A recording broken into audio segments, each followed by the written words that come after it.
Good morning students, 11th class Hindi medium lesson number 8 गुरुत्वाकर्षण। Students, आज का जो अपना टॉपिक है ऊंचाई के साथ स्थितिज ऊर्जा में परिवर्तन कैसे होता है। बच्चों, कल अपने हमारी क्लास में ये पढ़ा था कि पृथ्वी सतह पर स्थितिज ऊर्जा का सूत्र क्या होता है, जिसको मैंने कल बोर्ड पे आपको एक डायग्राम के बेस पे पूरी डेरिवेशन सोल्व करते हुए मैंने आपको बताया था, और उसका डायग्राम दोबारा मैं रिपीट करता हूं आपको। उदाहरण के तौर पर हमने ये माना कि हमारे पास यह ME द्रव्यमान की, ME से अर्थ है मास ऑफ अर्थ, जिसकी त्रिज्या हम मान लेते हैं, केंद्र तो O है और त्रिज्या अपने पास बनती है R। बच्चों, हमने ये कहा था कि स्मॉल m द्रव्यमान का एक कण है जो इस पृथ्वी सतह पर रखा गया है।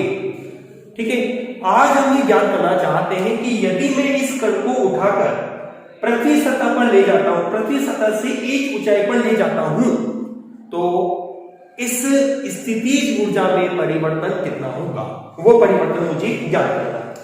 तो हमने सबसे पहले ये माना, हमने ये कहा कि पृथ्वी सतह पर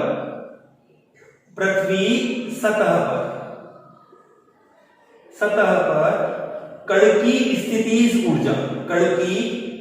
स्थितिज ऊर्जा अपने पास बनेगी U में, यहां लिख देता हूं R का मतलब हो गया पृथ्वी सतह के लिए। आप चाहो तो इसको U1 भी लिख सकते हैं, ठीक है, जिसको हमने लिखा minus capital G capital M small m और अपॉन R और E के रूप में। इसको मैंने दे दिया इक्वेशन नंबर 1। ठीक है, अब मैं आपको ये कहता हूं कि मैं इस कण को उठाकर ले जाता हूं h ऊंचाई पर। ये लीजिए साहब, हम इसको h ऊंचाई पर ले गए, जहां पर लिखा है कितनी ऊंचाई पर, h ऊंचाई पर। कितनी ऊंचाई पर, h ऊंचाई पर। अब कुल डिस्टेंस अपने पास कितनी आती है, अब अपने पास कुल डिस्टेंस हो जाती है RE प्लस h के रूप में। ठीक है बच्चों, अब हम ये कहते हैं कि भाई हम जब इस कण को RE प्लस h ऊंचाई पर ले गए तो इस अवस्था में इसकी स्थितिज ऊर्जा में परिवर्तन कितना देखने को मिलेगा, स्थितिज ऊर्जा कितनी होगी, वो आपको चेक करना है।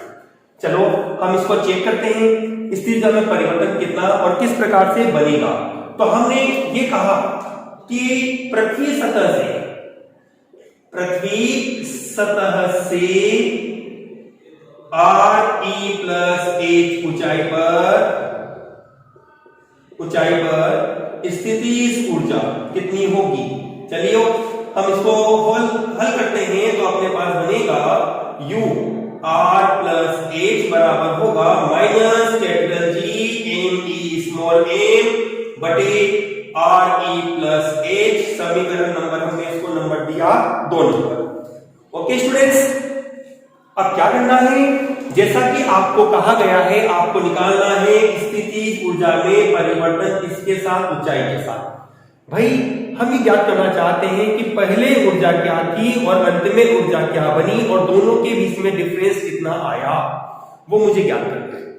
तो सीधी सी बात है, तो हमने कहा इसलिए स्थितिज ऊर्जा में परिवर्तन, स्थितिज ऊर्जा में परिवर्तन कितना होगा, परिवर्तन आपको बनेगा डेल्टा U बराबर होगा, जैसा कि अपन जानते हैं, अंतिम माइनस प्रारंभ। अंतिम के रूप में अपने पास है UR plus h minus UR के रूप में। नंबर इसको दिया 3 नंबर। ठीक है स्टूडेंट्स, चलिए अब आपको करना क्या रहा, केवल वैल्यू पुट करना है आपको। समीकरण 1, 2 व 3 से आपको क्या मिलेगा, डेल्टा U बराबर होगा UR plus h minus capital G के ME small m upon RE plus h minus, अब चूंकि UR का साइन भी माइनस का है, minus capital G ME small m upon RE। चलो देखो बच्चों, कॉमन मिलता है आपको G ME स्मॉल m, हमने कॉमन ले लिया G ME स्मॉल m। ठीक है, अब आप देखते हो कि माइनस और माइनस मिलकर प्लस बन जाएगा, और इसके पास ऑलरेडी माइनस है, तो हम इस राशि को पहले लिख सकते हैं। हमने इसको पहले लिखा 1 अपॉन RE और इस माइनस को हमने यहां लिखा 1/RE+H। ठीक है बच्चों, किया क्या है हमने, माइनस और माइनस मिलकर तो प्लस हो गया, तो नियम के अनुसार हमने प्लस को पहले लिख दिया और माइनस वाली राशि को हमने बाद में लिख दिया, ताकि अपने को मैथमेटिकल कैलकुलेशन में समस्या नहीं बने। ओके, चलो हम आगे चलते हैं। तो हमने कहा डेल्टा यू बराबर होगा GME एलसीएम आप लेते हैं तो आपके पास आता है RE और RE+H। ओके स्टूडेंट्स, अब RE+H एलसीएम आपका इधर की ओर होगा, RE+H और माइनस RE और प्लस RE कैंसिल हो जाता है और आपको बनता है डेल्टा U बराबर होगा कैपिटल GME और इनटू H और बटे अपने पास बनता है RE और RE+H। ठीक, चलिए students, del U is equal to capital GME और इनटू H। मैंने एक काम थोड़ा सा यह किया कि यहां से मैंने RE को कॉमन लिया। ये RE ऑलरेडी एक RE तो था, एक RE आपने कॉमन लिया तो स्क्वायर हो जाएगा। अब जैसा कि आपको हमने पहले भी पढ़ाया है कि जिस राशि के पास कॉमन होता है वो तो दे देगा, और जिसके पास कॉमन नहीं होगा वो बटे में करके लिख देगा 1+H और बटे RE। ठीक है, चलिए अपन जानते हैं, अपने पढ़ रखा है पहले कि स्मॉल g बराबर होता है कैपिटल GME/RE², या आप इसको लिख सकते हैं capital GME is equal to G और RE²। तो आपको बनेगा डेल्टा U बराबर होगा कैपिटल GME, इसका मान आपके पास आ चुका G RE²। ठीक है, और स्मॉल m और h आपके पास है और RE² और 1+H/RE। ठीक है स्टूडेंट्स, ये संबंध आपको पता होगा, हमने उस समय आपको पढ़ाया था गुरुत्वीय नियतांक और गुरुत्वीय त्वरण में संबंध में, उससे हमने ये पॉइंट लिखा है। चलिए RE² से RE² कैंसिल हो जाएगा और आपको बनेगा डेल्टा U बराबर होगा mgh/1+H/RE। ये अपने पास स्थितिज ऊर्जा में होने वाला परिवर्तन आपको प्राप्त होता है। देखो एक बार दोबारा मैं इसको बताता हूं, आपको वापस समझाने वाले स्टूडेंट्स, देखो इधर समझने। आप हमने ये माना m द्रव्यमान की एक पृथ्वी है जिसकी त्रिज्या RE है। ठीक है, हमने कहा इस पृथ्वी सतह पर स्मॉल m द्रव्यमान का एक कण रखा गया है और इस कण की स्थितिज ऊर्जा UR बराबर है माइनस कैपिटल GME/RE। ध्यान रखना बच्चों कि गुरुत्वाकर्षण बल में और इस फॉर्मूले में केवल एक चीज का फर्क है, एक डिफरेंस है। कौन सा? RE² आता है बल में और यहां आपके पास आता है RE। ठीक है बच्चों, वीडियो भी देखते रहो और अपनी कॉपी में इसको नोट भी करते चले जाएं और आप लाइक और कमेंट भी करते रहे। ठीक है बच्चों, अब मैंने क्या कहा कि इस स्मॉल m कण को मैं ले जाता हूं h ऊंचाई पर, मतलब केंद्र से कुल दूरी कितनी हो गई? RE+H हो गई। ठीक है, तो हमने कहा पृथ्वी सतह से RE+H ऊंचाई पर स्थितिज ऊर्जा UR+H, केवल आपको करना क्या है, RE की जगह आप कर दीजिए RE+H। ठीक है, अब हमने हमारा मेन उद्देश्य क्या है? ऊंचाई के साथ स्थितिज ऊर्जा में परिवर्तन। तो परिवर्तन निकालने के लिए अंतिम माइनस प्रारंभिक। ठीक है, UR+H माइनस UR।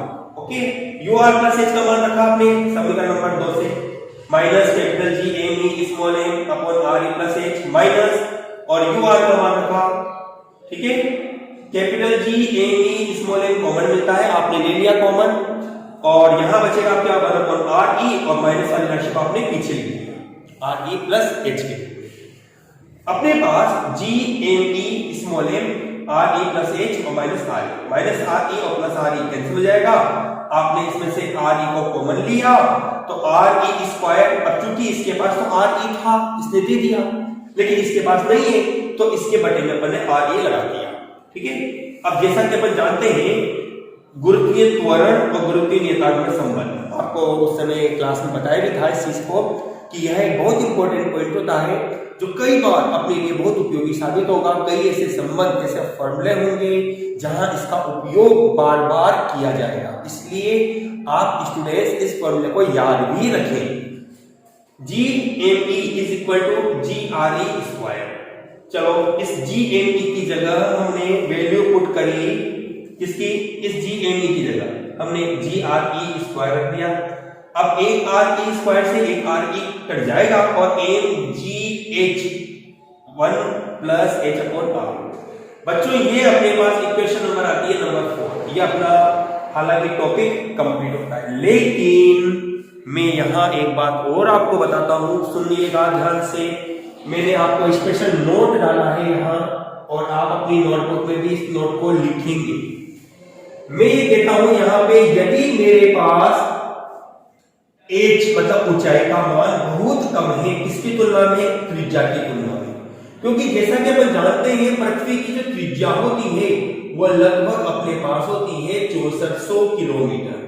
अब ऊंचाई h, भाई आप वस्तु को पृथ्वी सतह से कितना ऊपर ले जा सकते हो, ज्यादा 10 kilometre, 100 kilometre, 50 kilometre, 500 kilometre, 1000 kilometre.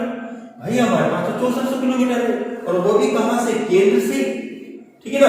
तो हमने कहा भाई h बहुत छोटा है, जब आप इस छोटी राशि में एक बड़ी संख्या का भाग दोगे तो यह मान और छोटा हो जाता है। तो इस प्रकार से अपन कह सकते हैं कि 1 प्लस h/RE इक्वल टू, हमने इसको अप्रोक्सीमेट ले लिया किसके इक्वल के, तो अपने को मिलेगा डेल्टा U बराबर होगा mg और h। स्टूडेंट्स पृथ्वी सतह से यदि किसी कण को h ऊंचाई पर जब आप ले जाते हैं तो उसकी स्थितिज ऊर्जा का सूत्र भी यही होता है। हमने हमारे लेसन नंबर 5 में ये बात पढ़ी भी थी कि जब हम किसी कण को पृथ्वी सतह से ऊपर ले जाते हैं तो उस कण की स्थितिज ऊर्जा U बराबर mgh होती है। वहां हमने डायरेक्ट फॉर्मूले के रूप में लिखा था, लेकिन वो फॉर्मूला आया कहां से, वो हमने एक शॉर्ट पॉइंट यूज में करते हुए हमने इस फॉर्मूले को यहां पर ज्ञात किया। ठीक है स्टूडेंट्स, इस तरह से आज की अपनी ये क्लास कंप्लीट होती है। आप इस वीडियो को पूरा देखकर प्रत्येक स्टूडेंट्स अपने द्वारा एक कमेंट भी अवश्य करें, ताकि आपकी उपस्थिति भी दर्ज होती रहे और हमें यह भी एहसास होता रहे कि आप लोग हमारी वीडियो को कंटिन्यू देख रहे हैं। और इसको अपनी फेयर कॉपी में नोट करें। फिर भी कोई समस्या यदि आपको होती है तो आप हमें कंसल्ट कर सकते हैं। ठीक है स्टूडेंट्स, ओके, थैंक यू।